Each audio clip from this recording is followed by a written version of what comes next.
अस्सलाम वालेकुम बच्चों, कैसे हैं आप लोग? ठीक ठाक हैं। हम चैप्टर नंबर जो 1 है उसको हमने पढ़ना शुरू किया है, जिसमें हम तबई मिक़दारें और उनकी पैमाइश के मुतालिक पढ़ रहे हैं। और जी हाँ, आज हम पढ़ने जा रहे हैं तराजू के बारे में, जिसे हम कहते हैं तबई तराजू। और तबई तराजू में हम किसकी चीज़ की पैमाइश करते हैं? तबई तराजू में हम मास की पैमाइश करते हैं। तो सबसे पहले देखते हैं कि ये मास क्या होता है भाई। तो मास कहते हैं कि किसी जिस्म में मादे की मिकदार को, किसी जिस्म में मादे की मिकदार जो है वो क्या कहलाती है? वो मास कहलाती है। मास के लिए जो हम अलामत इस्तेमाल करते थे, अलामत इसके लिए हम इस्तेमाल करते थे एम। जो छोटी ABC वाला एम है वो मास की अलामत के लिए इस्तेमाल किया जाता है। इसका यूनिट जो है वो हमने पढ़ा था कि इसका यूनिट जो है वो किलोग्राम है। तो जब किसी भी चीज़ का हम मास मालूम करते हैं तो उसके लिए जो है हम तबई तराजू इस्तेमाल करते हैं। तबई तराजू इस किस्म का होता है जो आपकी लेबॉर्ट्री में मौजूद होता है, और इसके साथ जो है एक वेट बक्स भी आता है। वेट बक्स में जो है वो मुख्तलिफ़ किस्म के जो है वो औज़ान यहाँ पर रखे होते हैं, जिसमें 1 ग्राम से लेकर 1 ग्राम है, 2 ग्राम है, 5 ग्राम का होगा, फिर 10 ग्राम, 50 ग्राम, 100 ग्राम, 200 ग्राम। ये मुख्तलिफ़ औज़ान के इसमें वज़न होते हैं, बाट होते हैं जो इसके अंदर मौजूद होते हैं। इसके अलावा 1 मिलीग्राम, 2 मिलीग्राम, 5 मिलीग्राम, 10 मिलीग्राम और जो है वो 50 मिलीग्राम, 100 मिलीग्राम, इस तरह मिलीग्राम के भी छोटे छोटे उसके अंदर बाट मौजूद होते हैं, जिनको हम वज़न के लिए इस्तेमाल कर सकते हैं।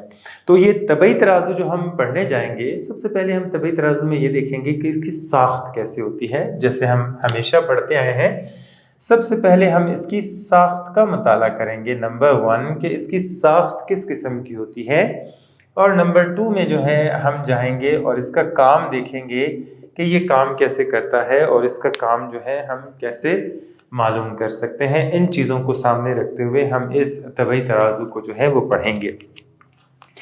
तबई तराजू जैसा कि आपको नज़र आ रहा होगा कि इसमें ये लकड़ी का एक बेस है, और इस बेस के ऊपर ये देखें, ये पूरे का पूरा जो हिस्सा है वो यहाँ पर इसके ऊपर लटका हुआ है। तो ये बेस और ये बीम, ये जो सतून यहाँ पर दिया गया है, ये इसको सहारा देते हैं। ये बेस जो है बोर्ड है यहाँ पर, और ये बेस बोर्ड जो है इसके लिए बुनियाद फराहम करता है, इसको अपने ऊपर सहारा देता है। तो इस बोर्ड के ऊपर जो है, बेस बोर्ड के ऊपर इसको रखा जाता है। उसके बाद ये सतून भी है, और इस सतून के ऊपर जो है बाकी का जो तमाम वज़न है वो इस जो सतून है इसके ऊपर होता है। इस सतून के ऊपर ये एक बीम है, इसके हम देख रहे हैं ये बीम है, और इस बीम के साथ यहाँ पर 2 पलड़े हैं। पलड़ा नंबर 1 और ये पलड़ा नंबर 2 जो है, ये 2 पलड़े यहाँ पर इसके ऊपर मौजूद हैं। यहाँ पर हम ये देखते हैं कि इस बीम के ऊपर ये K2 पोजीशन है। इस K2 पोजीशन के ऊपर ये एक पलड़ा यहाँ पर लगा हुआ है, K2 पोजीशन के ऊपर ये दूसरा पलड़ा यहाँ पर लगा हुआ है, और यहाँ पर ये S2 और S1, ये S1 जो है वो पेच हैं जिनकी मदद से हम इसको बैलेंस जो है वो करते हैं पैमाइश मालूम करने से पहले। अब ये किस उसूल पर काम करता है, इसके अंदर जो उसूल कार फरमा है वो कौन सा है? इसमें असल में जो उसूल कार फरमा है वो टार्क का उसूल है। टार्क में हम देखते हैं कि घड़ीवार टार्क बराबर होता है गैर घड़ीवार टार्क के। तो जिस्म जो है वो इक्विलिब्रियम की हालत में आ जाता है, जिस्म जो है वो बैलेंस हो जाता है। यहाँ पर भी जब हम इसके अंदर वज़न डालते हैं, ये नीचे की तरफ हरकत करता है, और ये जब नीचे की तरफ ये पलड़ा हरकत करता है नीचे की तरफ, तो इस नीचे की तरफ हरकत करने की वजह से इसमें एंटी क्लॉकवाइज टार्क जो है ये प्रोड्यूस होता है। और यहाँ पर इसको जब हरकत करते हैं तो इसमें क्लॉकवाइज टार्क जो है वो पैदा होता है। ये एंटी क्लॉकवाइज और क्लॉकवाइज टार्क जो है, और एंटी क्लॉकवाइज टार्क जब दोनों बराबर आ जाते हैं तो जिस्म जो है वो इक्विलिब्रियम की हालत में आ जाता है, और इस तरफ का वज़न उस तरफ के वज़न के बराबर हो जाता है। और हम यहाँ पर देखते हैं कि इसके अंदर ये एक सुई जो है वो हरकत कर रही है। ये सुई है इसके अंदर, और ये जो सुई है, धाती सुई, ये दोनों तरफ हरकत कर रही है। और नीचे हमारे पास जो है एक स्केल लिखा गया है, 0 है, 5 यहाँ पर भी है, 5 वहाँ पर भी है। 0 के ऊपर अगर सुई होगी तो इसका मतलब ये होगा कि जिस्म जो है बैलेंस है, उस तरफ का वज़न जो है वो इस तरफ के वज़न के बराबर है। अभी हम यहाँ पर देखते हैं कि इसके अंदर एक नॉब भी मौजूद है। ये सारे का सारा जो है इस सहारे के ऊपर मौजूद होता है। ये सतून जो है, ये ऊपर वाला सतून इस सहारे के ऊपर मौजूद है। जब हम इस रोक नाब को घुमाते हैं तो ये ऊपर उठ जाता है और ये पलड़े जो हैं ये इस तरीके से ऊपर नीचे होना शुरू हो जाते हैं और हम इसका वज़न जो है वो मालूम कर सकते हैं। जब हम वज़न मालूम नहीं कर रहे होते हैं तो हम इस नॉब को जो रोक नॉब होती है इसको घुमा देते हैं और ये रोक नॉब जो है वो नीचे आ जाती है। पलड़े जो हैं वो क्या करते हैं कि इस जो लकड़ी का बेस बोर्ड बना हुआ है इसके ऊपर आ जाते हैं और जो है वो हमारा तराजू जो है वो हिलने जुलने से और उसको दूसरी चीज़ों से ये बच जाता है। जब हमने वज़न मालूम करना होता है तभी हम वज़न डालने के बाद इस रोक नाब को जो है वो ऊपर करते हैं और फिर वज़न अपनी मर्ज़ी के मुताबिक जितना भी हमने वज़न मालूम करना होता है वो हम यहाँ पर मालूम करते हैं और उस तरीके के साथ इसको आगे लेकर जाते हैं।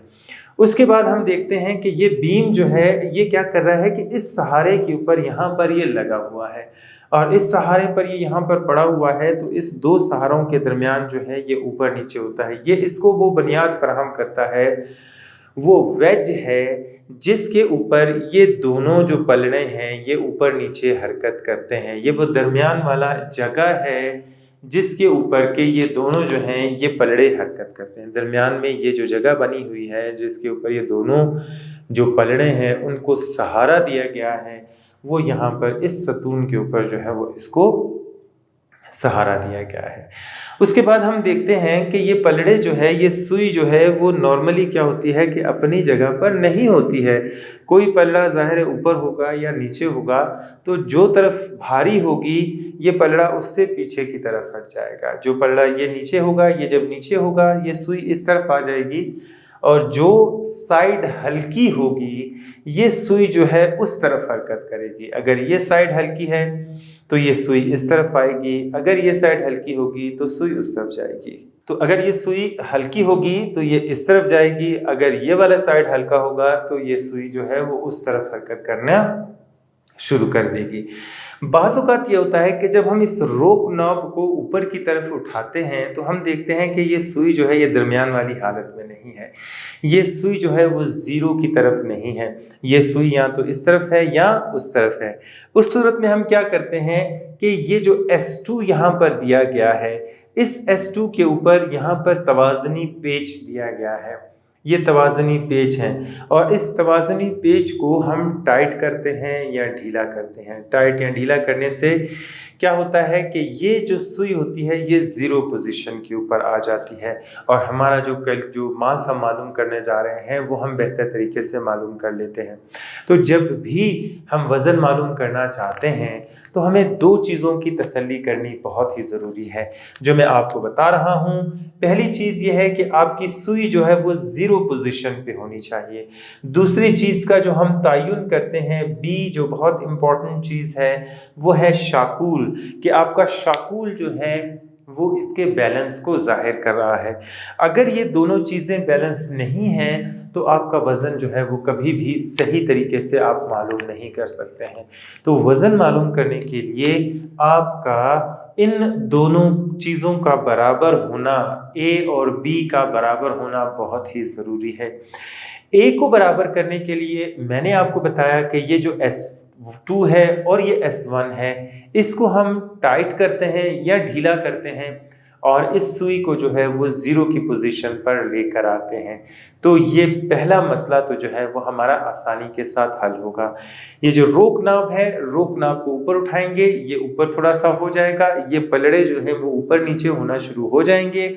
जब ये थोड़ी देर के बाद रुक जाएंगे तो ये सुई जो है वो हमारी ज़ीरो पोजीशन के ऊपर आ जाएगी। अगर ये सुई ज़ीरो पोजीशन पर नहीं आती है, सुई थोड़ी उस तरफ होती है या इस तरफ होती है, तो हम क्या करते हैं कि इस पेचों को जो है वो ढीला और टाइट करते हैं। अगर आप देख रहे हैं कि ये सुई उस तरफ गई हुई है तो इसका मतलब है कि इसका वजन जो है वो ज्यादा है। तो हम क्या करेंगे कि इस पेच को इस तरफ हरकत देंगे, थोड़ा थोड़ा उस तरफ घुमाएंगे, एक एक दो दो पिच के साथ इसको उस तरफ घुमाना शुरू कर देंगे। तो क्या होगा कि ये सुई इस तरफ हरकत करना शुरू हो जाएगी। और जब आप सही तरीके से इसको एडजस्ट करेंगे इन दोनों S1 को और S2 को, तो आप देखेंगे कि ये सुई जो है वो जीरो पोजीशन के ऊपर आ जाएगी। तो आपकी कैलकुलेशन जो है वो बिल्कुल सही होगी। दूसरी जो अहम चीज़ है कैलकुलेशन से पहले, वो मैंने आपको यहाँ पर बताई कि शाकुल है। ये शाकुल जो यहाँ पर लटका हुआ है ये बिल्कुल बैलेंस होना चाहिए। ये शाकुल जो है ये तराजू को बैलेंस करेगा। अगर ये तराजू इसके साथ लगा हुआ है तो इसका मतलब ये है कि ये जो बेस बोर्ड आपका पड़ा हुआ है, ये बेस बोर्ड जो है ये आपका सही पोजीशन के ऊपर नहीं पड़ा हुआ। इस बेस बोर्ड में जो है वो कुछ मसला है और ये बेस बोर्ड जो है सही पोजीशन के ऊपर नहीं है। तो हम क्या करते हैं कि ये जो लेवल करने वाले पेच यहाँ पर दिए गए हैं, इन लेवल वाले पेचों को जो है हम टाइट करते हैं या इनको ढीला करते हैं, घुमाते हैं। जब हम इस पेच को टाइट करेंगे तो ये साइड थोड़ी सी ऊपर उठ जाएगी, ढीला करेंगे तो ये साइड नीचे चले जाएगी और एक मुकाम ऐसा आएगा कि ये पूरे का पूरा जो आपका बैलेंस है, तबई तराजू है, ये बिल्कुल बैलेंस हो जाएगा, अपनी जगह पर आ जाएगा। अगर इस साइड को ऊपर नीचे करेंगे तो ये साइड ऊपर जाएगी, टाइट करेंगे, ढीला करेंगे तो ये नीचे जाती जाएगी। अगर आप इसको एक ख़ास तरीके के साथ घुमाएंगे, एक ख़ास अंदाज के साथ और बिल्कुल इसको महारत के साथ घुमाएंगे तो क्या होगा कि ये शाकुल जो है, ये शाकुल आपको बिल्कुल इस चीज़ को बैलेंस करके देगा। जब आपकी ए और बी दोनों अतराफ जो हैं वो बैलेंस हो जाएंगी तो हम जो है बड़ी आसानी के साथ इसके अंदर जो है वो वज़न मालूम कर सकेंगे। तो आज हमने जो है वो तबई तराजू पढ़ा है और तबई तराजू की शक्ल आपके सामने है। इसमें हमने साख्त पढ़ी है। ये साख्त जो है इसकी बहुत अहम है। आपको इसके एक एक पुर्जे का जो है वो मालूम होना चाहिए, समझ होनी चाहिए। वो पुर्जा किस लिए इस्तेमाल हो रहा है, उसका फंक्शन क्या है और उसको हम किस तरीके से अपने फ़ायदे के लिए इस्तेमाल कर सकते हैं, ताकि जिस भी चीज़ का हम मास मालूम करना चाह रहे हैं वो मास जो है वो बिल्कुल सही हो, एग्जैक्ट आए। और सही मास मालूम करने के लिए आप जो आला इस्तेमाल कर रहे हैं वो आला बिल्कुल परफेक्ट होना चाहिए। उस आले में जो है वो कोई भी ख़राबी नहीं होनी चाहिए। तो जब आले में कोई ख़राबी नहीं होगी तो आपका जो मास आप मालूम कर रहे हैं वो बिल्कुल सही आएगा। थोड़ा सा मैं आपको दोबारा इसकी चीज़ों के बारे में बता देता हूँ कि जब हम इसकी साख्त को देखते हैं तो इसकी साख्त जो है वो बुनियादी तौर पर 3 चीज़ें ऐसी हैं जो इसको बुनियाद फराहम कर रही हैं। पहली चीज़ हम देखते हैं ये बेस बोर्ड। ये बेस बोर्ड जो है वो इसको बुनियाद फराहम कर रहा है, इसकी बुनियाद बना रहा है। दूसरी चीज़ जो हम देखते हैं वो ये सतून है जो इसको बुनियाद फराहम कर रहा है, इसको इस बोर्ड के ऊपर खड़ा कर रहा है। फिर तीसरी चीज़ जो हम देखते हैं वो ये बीम है। ये बीम जो है वो क्या कर रहा है कि इस सतून के ऊपर इसने इसको खड़ा किया हुआ है, इसको बैलेंस किया हुआ है। फिर हमने ये देखा था कि ये जो तराजू है ये किस उसूल के तहत काम करता है। इसका उसूल क्या है? इसका उसूल ये है कि घड़ीवार टार्क, क्योंकि जब ये हम इसको ऊपर उठाएंगे तो इसमें टार्क पैदा होगा। ये इस तरफ ऐसे घूमेगा ये वाला पलड़ा, और ये वाला पलड़ा जो है ये इस तरफ घूमेगा। तो जब ये घड़ीवार टार्क और गैर घड़ी टार्क वार जो क्लॉकवाइज टार्क और एंटी क्लॉकवाइज टार्क या घड़ीवार और मुखालिफ घड़ीवार टार्क जो हैं जब बराबर आ जाएंगे तो ये दोनों पलड़े जो हैं वो बिल्कुल एक दूसरे के बराबर आ जाएंगे। जब बराबर आ जाएंगे तो इस तरफ जितना वज़न होगा उतना ही वज़न इस तरफ भी होगा और ये वज़न जो है वो आपका बराबर हो जाएगा। दूसरी चीज़ हम यहाँ पर देखते हैं कि इसके ऊपर यहाँ पर पलड़े हैं जिनको K2 पोजीशन के ऊपर और इस पलड़े को, पलड़े नंबर 1 को K1 पोजीशन के ऊपर जो है वो मुस्तहकम किया गया है। इसको इन पलड़ों के ऊपर जो है K2 के ऊपर इसको रखा गया है। इसकी जो जाए सकूनत है, जो जगह है जिसके ऊपर हमने इसको रखा है वो K1 और K2 पोजीशंस हैं। फिर हमने देखा कि ये बीम को बैलेंस करने के लिए हमारे पास S2 और S1 वो पेच हैं कि जिनको हम टाइट कर सकते हैं, ढीला कर सकते हैं और इस तराजू को जो है वो बैलेंस कर सकते हैं। फिर हमने देखा कि इस बीम के एक सिरे पर जो है वो एक सुई लगी हुई है जो एक स्केल के गिर्द जो है ये घूम रही है, और स्केल को जो है के ऊपर निशानात लगे हैं 0 से लेकर 5 इस तरफ और 0 से लेकर 5 उस तरफ, 10 तक ये निशानात जो हैं ये जाते हैं। और हम देखते हैं कि इसके अंदर एक नॉब मौजूद है, और इस नॉब को जो है जब हम घुमाते हैं तो ये सारा का सारा हिस्सा जो है वो ऊपर जाकर एक छोटी सी जगह के ऊपर इस तरीके से आकर ठहर जाता है। जब ये वाला बीम, बुनियादी तौर पर दो चीज़ें हैं, हम इसके अंदर एक ये सतून है, ये सतून इस जगह पर पड़ा हुआ है, और ये जो है इसके ऊपर बीम यहाँ पर पड़ा हुआ है। ये बीम जो है यहाँ पर अंदर आके इसके बंद हुआ है, यहाँ पर पकड़ा गया है यहाँ पर। जब हम इसको उठाते हैं इस नॉब को, तो ये बीम जो है ये ऊपर आ जाता है और इसके ऊपर आज़ादाना जो है वो झूलना शुरू कर देता है। जब इस नॉब को हम नीचे करते हैं तो ये उसको यहाँ पर पकड़ लेता है और इसको झूलना जो है वो इसका नहीं झूलने देता। लेकिन जब नॉब को ऊपर करते हैं तो ये उसके ऊपर जो है ये आसानी के साथ ऐसे झूलना शुरू कर देता है। जब ये झूलता है तभी इसका वज़न जो है हम मालूम कर सकते हैं। दो चीज़ें जो है हमने आपको बताया कि इसमें बहुत अहम है, एक तो ये सुई है और दूसरा जो है ये शाकुल है। सुई भी आपकी 0 पोजीशन पे होनी चाहिए, और ये जो शाकुल है ये भी आपका इस तरीके से एडजस्ट होना चाहिए कि शाकुल की पोजीशन ऐसी होनी चाहिए जो इस पूरे जो तबई तराजू है इसके बैलेंस को जो है ये जाहिर करे। यहाँ पर मैंने बताया कि हम इस नॉब को ऊपर करेंगे, ये बीम थोड़ा सा ऊपर जाएगा, पलड़े हिलना शुरू हो जाएंगे, ऊपर और नीचे जाएंगे, पलड़े हिलेंगे तो ये सुई भी जो है ये हिलेगी। अगर तो ये सुई 0 की पोजीशन पे है तो मसला बहुत आसान है, मसला हल हो चुका। लेकिन अगर ये 0 की पोजीशन पर नहीं है तो उस सूरत में हम इस S1 को और इस S2 को जो है वो घुमाएंगे और इसको जो है वो बैलेंस करेंगे, और जिस पोजीशन पे ये बैलेंस होगा फिर हम अपना वज़न जो है वो मालूम करेंगे।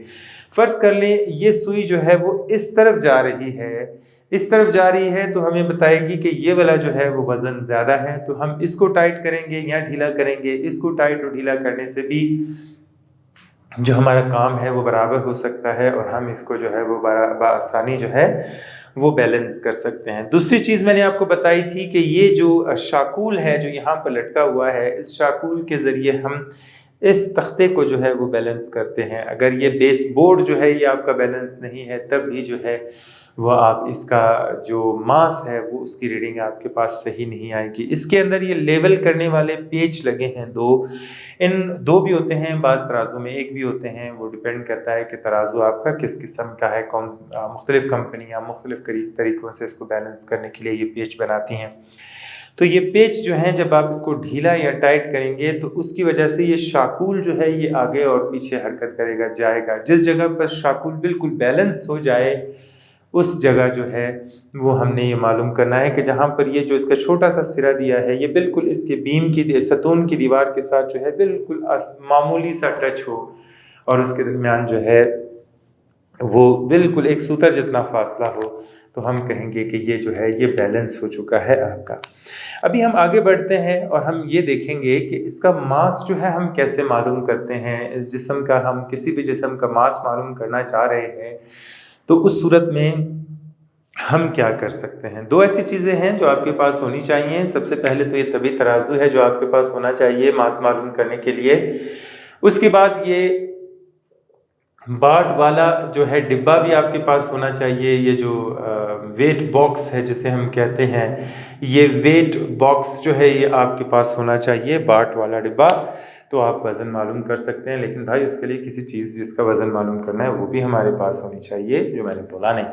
तो ये तीन चीज़ें अगर आपके पास होंगी, जिसका वज़न आपने मालूम करना है तो भाई तराजू आपके पास होना चाहिए, और ये बाट वाला डिब्बा जो है ये अगर आपके पास मौजूद है तो आप दुनिया में हल्की से हल्की चीज़ का भी आप वज़न जो है वो आसानी मालूम कर लेंगे।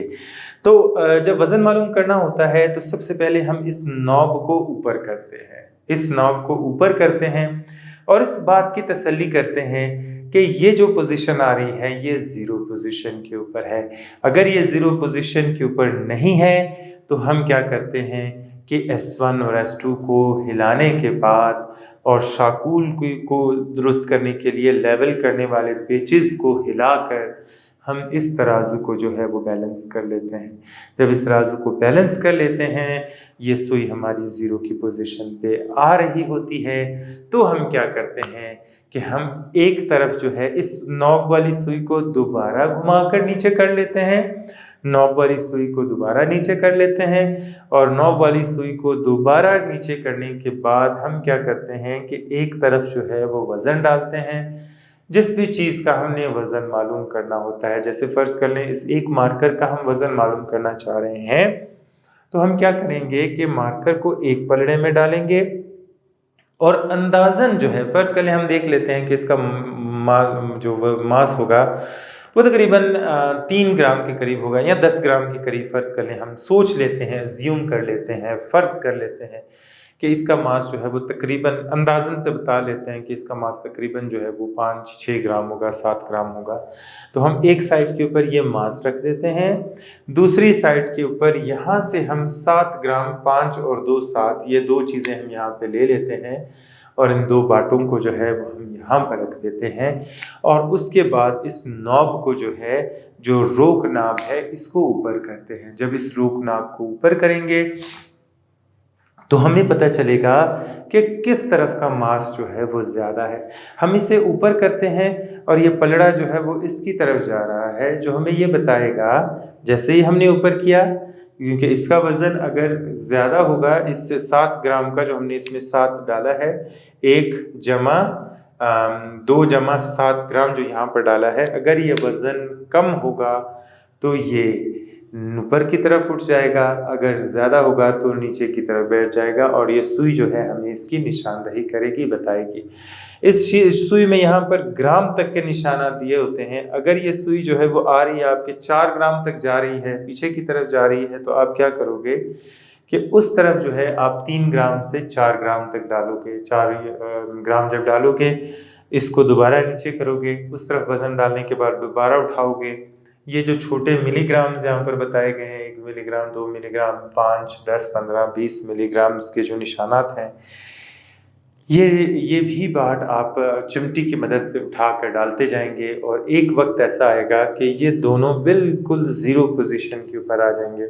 जब ज़ीरो पोजीशन पे आ जाएंगे तो इस पलड़े को निकाल कर हम उसका वज़न मालूम करेंगे कि इसका वज़न कितना है, और वज़न जो है वो हम आसानी के साथ इसका जो मास होगा, मास हमें मालूम हो जाएगा। एक चीज़ की हम इसमें बहुत ज़्यादा एहतियात करते हैं, वो ये एहतियात करते हैं कि ऐसा नहीं कि जैसे आम दुकानदार करते हैं कि एक साइड के ऊपर वज़न डाला और दूसरी साइड के ऊपर जो है वो चीनी डालते जा रहे हैं।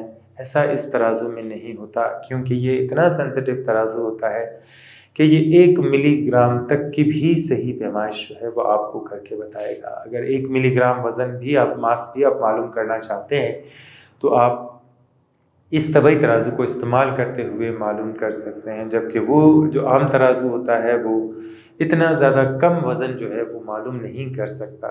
तो इसलिए ये तराजू बहुत सेंसिटिव होता है। इसके जो ये सतून और ये बाकी बीम वगैरह होते हैं, ये बहुत ही सेंसिटिव होते हैं। अगर इनके ऊपर आप बग़ैर एहतियात के इसको इस्तेमाल करेंगे तो इस तराजू को जो है वो नुकसान पहुंच सकता है। इसलिए जब भी आपने वज़न डालना है, रोक नाब को घुमाकर नीचे करना है, फिर इसके वज़न डालने हैं, फिर रोक नाब को ऊपर उठाना है और दोनों का वज़न देखना है कि किस चीज़ का वज़न ज़्यादा है। जब आपने देखा कि वज़न सही नहीं आ रहा, जिस भी साइड पर वज़न डालने की ज़रूरत है, कम करने की ज़रूरत है या ज़्यादा डालने की ज़रूरत है, मास को, नॉब को वापस नीचे करेंगे, यहाँ से इस डिब्बे से मास उठाकर इसके अंदर डालेंगे, फिर दोबारा इसको ऊपर करेंगे, फिर देखेंगे, तो फिर जो है हम इसका मास सही तरीके से मालूम कर सकते हैं। ऐसे इसको इस्तेमाल नहीं किया जाता, बहुत ही ज़्यादा एहतियात के साथ इसको इस्तेमाल किया जाता है।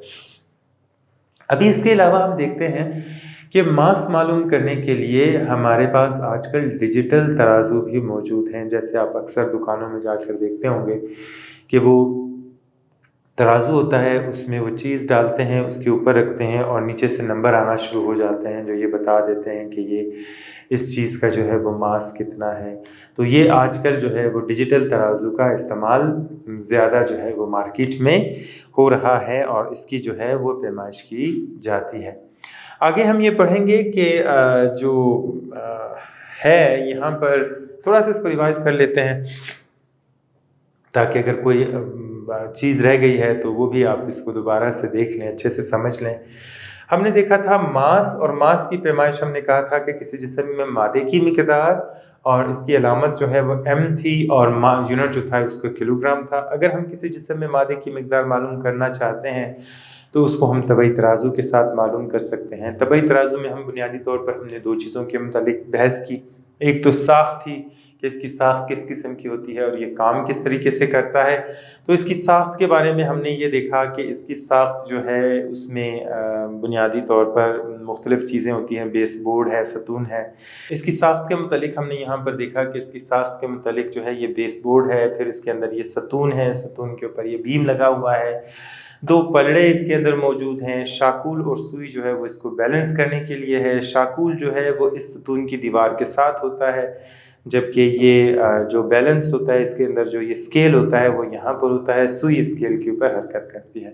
फिर हमने इसके काम करने का तरीका भी देखा कि इसका काम जो है वो किस तरीके से करता है और बेहतर तरीके से ये काम करता है। हम अभी थोड़ा सा आगे बढ़ते हैं और एक छोटी सी चीज़ जो है जो हमारी आज रह रही है उसको भी वक्त है हमारे पास तो वो भी देख लेते हैं, और वो है हमारे पास वक्त की पैमाइश। क्योंकि वक्त थोड़ा सा बचा है, थोड़ा सा टाइम है क्लास में, तो हम वक्त की पैमाइश के मतलब पढ़ लेते हैं कि वक्त की पैमाइश हम कैसे करते हैं। वक्त की पैमाइश की जाती है, वक्त की पैमाइश। वक्त की पैमाइश के लिए जो है वो हमारे पास दो किस्म के जो घड़ियां हैं वो इस्तेमाल की जाती हैं। एक तो आप रिस्ट वॉचेस हैं, हाथ पे जो घड़ी होती है वो आप अक्सर देखते हैं दीवार के ऊपर घड़ियां लटकी होती हैं, और उस दीवार के ऊपर भी हम जो है वो वक्त की पैमाइश करते हैं। घड़ियाल होते हैं, टाइम पीस होती हैं, अलार्म क्लॉक्स होती हैं, और बहुत सारे आपने देखा होगा बाज़ार में भी बड़ी बड़ी जो हैं वो घड़ियाल नस्ब किए होते हैं जिनसे वक्त की पैमाइश की जाती है। लेकिन लेबॉर्ट्री में जब हम पैमाइश करते हैं तो हमें बहुत बाज़ औक़ात छोटे वक्फ़ों की जो है वो ज़रूरत पड़ती है, और उन छोटे वक्फ़ों को जो है वो जानने के लिए हम क्या करते हैं, इसके लिए जो इस्तेमाल किए जाती है वो स्टॉप वॉच जो है वो इस्तेमाल की जाती है। वक्त की पैमाइश के लिए हम इस्तेमाल करते हैं स्टॉप वॉच। स्टॉप वॉच का इसको जो नाम दिया गया है वो इसलिए दिया गया है कि इस घड़ी को आप किसी वक्त भी स्टॉप कर सकते हैं, अपनी मर्ज़ी के मुताबिक इसको स्टॉप कर सकते हैं, स्टार्ट कर सकते हैं, इसलिए इसको स्टॉप वॉच कहा जाता है, जो कि वक्त के मुख्तलिफ लम्हों की पैमाइश के लिए इस्तेमाल की जाती है। जो स्टॉप वॉच है वो दो किस्म की होती हैं, एक को हम कहते हैं एनालॉग और दूसरे को कहते हैं डिजिटल। ये डिजिटल, जैसे मैंने आप ये तराजू जो हमने पढ़ा है ये आम तराजू है, फिर एक डिजिटल तराजू भी होता है, जैसे मैंने आप मिसाल दी कि आप दुकानों में अक्सर इस डिजिटल तराजू को देखते रहते हैं। तो ये जो स्टॉप वॉच है दो किस्म की होती है, एनालॉग और डिजिटल। एनालॉग में सुई होती है जो हरकत करती है, स्प्रिंग होता है या उसके अंदर सेल होता है जो सुई को हरकत दे रहा होता है, जबकि डिजिटल जो स्टॉप होती है उसमें नंबर होते हैं, जैसे नंबरों वाली घड़ी होती है, और वो जो है इस तरीके के साथ चलती है। आप आपने देखा होगा जिसके ऊपर निशानात होते हैं, ये जो है ये फ़र्ज़ कर लें 0 है और यहाँ पर 8 है, इस तरह के। मतलब डिजिटल जो वॉच होती है, आपने देखा होगा डिजिटल घड़ी भी, उसके अंदर अगर टाइम आप देखना चाहते हैं तो ये टाइम जो है उसके अंदर होता है 8:15 ये वाली क्लॉक जिसके होते हैं अंदर ये घड़ियाँ जो हैं ये नंबर जो हैं उसके अंदर हरकत करते हैं, ऐसी घड़ी को हम डिजिटल घड़ी कहते हैं। और अगर इसी तरह की स्टॉप वॉच इस्तेमाल कर रहे होंगे तो उसको हम डिजिटल स्टॉप वॉच कहेंगे। अभी जो लीस्ट काउंट इसका होता है, यानी कम से कम पैमाइश जो हम कर सकते हैं, डिजिटल की भी एनालॉग की भी हम देखेंगे। जो डिजिटल घड़ी होती है वो हमारे पास अक्सर लेबॉर्ट्री में मौजूद होती है। इसके ऊपर जो है वो एक बटन होता है यहाँ पर, जिसकी मदद से हम घड़ी को स्टार्ट भी कर सकते हैं, स्टॉप भी कर सकते हैं। इसके ऊपर ये मुख्तलिफ निशानात लगे होते हैं, जैसे ये जो है इसको मज़ीद दो निशानात में हम तकसीम कर लेते हैं। यहाँ पर और देखते हैं कि ये क्या है। ये हमारे पास नापती है 5, 10, 15, 20, 25, 30, 35, 40, 45, 55, 50 और 55 और यहाँ पर आ जाती है तो ये 60 सेकंड। 60 सेकंड तक जो है एक दौरान में ये चलती है। उसके अलावा यहाँ पर एक नीचे भी एक छोटी सी घड़ी होती है जो हमारे पास मिनट की पैमाइश करती है। जैसे यहाँ पर अगर हम देखेंगे तो ये 1 से लेकर जो है 30 मिनट तक, 15 मिनट और यहाँ पर 45 मिनट और 1 घंटे तक की पैमाइश जो है वो यहाँ पर करती है। यहाँ पर आप देखेंगे तो 5 मिनट, 10 मिनट, 15, 20, 25 और 30 और 35 और 40, 45, 50, 55। यहाँ पर नीचे वाली जो एक सुई है ये घड़ी की पैमाइश कर रही है और ऊपर वाली जो सुई होती है ये सेकंड की पैमाइश कर रही होती है। जब हम इस सुई को एक बार हरकत करते हैं तो ये चलना शुरू कर देती है और आगे बढ़ती जाती है। उसके अलावा यहाँ पर जब ये एक मुकम्मल चक्कर कंप्लीट करती है तो ये मिनट वाली सुई जो है वो आगे चले जाती है। यहाँ पर हम देखते हैं कि इसके अंदर फिर इसको मज़ीद 5 हिस्सों में तकसीम किया गया है। ये देखें, एक ये है 1, 2, 3, 4 और 5। इस 5 के ऊपर अगर आप यहाँ देखें तो इस 5 वाले हिस्से को भी मज़ीद 5 हिस्सों में तकसीम किया गया होता है। यानी ये जो घड़ी है, एनालॉग घड़ी जो है ये 0.5 सेकंड तक जो है वो सही पैमाइश बता सकती है, जबकि जो डिजिटल घड़ी है वो 0.1 सेकंड तक जो है वो हमें सही पैमाइश जो है वो बताती है। इसकी शक्ल भी आपकी किताब में है, वहाँ पर भी आप इसको देख सकते हैं। तो जब हम पहला बटन दबाते हैं इसका, ये सुई हरकत करना शुरू कर देती है और जहाँ जितने भी दौरानिये का वक्त हमें मालूम करना है वो हम करते हैं और फिर इस घड़ी को दूसरा बटन जैसे ही दबाते हैं ये रुक जाती है। जब रुक जाती है ये घड़ी, फ़र्ज़ कर लें हमारे पास जो आ रही है 5, ये यहाँ पर आकर रुक जाती है। इस जगह पर आकर ये सेकंड वाली घड़ी रुकती है कोई यहाँ पर इस जगह पर। तो हम देखते हैं कि ये 5, 6, 7, 8, 9, 10, 11, ये 11 सेकंड पे आके रुकी है। 11 इशारिया आगे हम देखते हैं 11.3 सेकंड पे जो है ये 3, या इसको कह लेते हैं 11.6 सेकंड पे जो है ये घड़ी आकर, स्टॉप वॉच आकर रुक गई है। फिर हम जब इस घड़ी को दोबारा से स्टार्ट करना चाहते हैं तो दोबारा से हम इसके ऊपर क्लिक जब करते हैं, बटन जब ऊपर से दबाते हैं, ये जो मिनट और सेकंड वाली घड़ी होती है ये दोबारा 0 की पोजीशन पे आ जाती है और तीसरी दफ़ा बटन दबाने से ये चलना शुरू कर देती है। पहला बटन दबाएंगे स्टार्ट हो जाएगी, दूसरा बटन दबाएंगे स्टॉप हो जाएगी, तीसरा बटन दबाएंगे तो ये दोबारा जो है वो 0 की पोजीशन पे आ जाती है। जबकि स्टॉप वॉचेस जो होती हैं उसको आप अपनी मर्ज़ी से जो है वो चला सकते हैं, मर्ज़ी से रोक सकते हैं। मुख्तलिफ उसके अंदर 1 से ज़्यादा बटन होते हैं। जो डिजिटल जो स्टॉप वॉच है उसको बेहतर बनाते हैं। आजकल मोबाइलों में भी ये स्टॉप वॉच मौजूद होती है और मोबाइल में भी हम उसको जिस वक्त चाहें स्टार्ट कर सकते हैं और स्टॉप कर सकते हैं और वक्त के छोटे से छोटे वक्फे को हम मालूम कर सकते हैं। तो उम्मीद है कि ये पैमाइश के मतलब जो हमने पढ़ा है ये आपको बहुत अच्छे से समझ आया होगा। पढ़ते रहिए और जो है अच्छे तरीके से पढ़िए, चीज़ों को समझिए, चीज़ों को समझने की कोशिश करें, रट्टा नहीं लगाएं। रट्टा लगाएंगे तो भूलते जाएंगे। एक बार चीज़ समझ में आ गई तो मरते दम तक कभी भी आप